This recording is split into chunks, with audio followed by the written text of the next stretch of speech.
দীঘার সি বিচটা কিন্তু দারুণ। আমরা টোটোতে করে দীঘা ঘুরতে যাচ্ছি সরস্বতী পুজোর দিন। এরকম সুন্দর সুন্দর অফবিট জায়গা তোমরা যদি খোঁজ পেতে চাও, আমাদের চ্যানেল কিন্তু অবশ্যই তোমাদেরকে ফলো করতে হবে।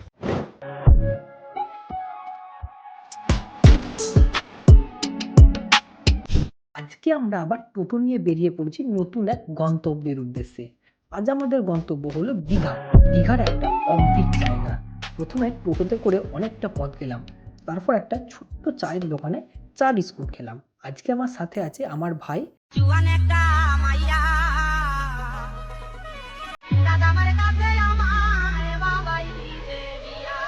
এবং বাপ্পাদা। সরস্বতী পুজো ছিল, তাই আর কাউকে পাওয়া যায়নি। আমরা তিনজন মিলে টোটোতে করে ঘুরতে বেরিয়ে পড়েছিলাম। রাস্তায় অবশ্য দু তিনবার দাঁড়ালাম। অনেকটা অপেক্ষার পর আমরা সেই জায়গায় পৌঁছালাম। জায়গাটার নামটা শেষে বলছি। আমরা যখন পৌঁছালাম তখন সূর্য প্রায় অস্ত যাচ্ছিল, ফলে জায়গাটার ভিউ ছিল অসাধারণ। আমরা দারুণ কিছু ছবি তুলেছি, যা তোমাদেরও ভালো লাগবে।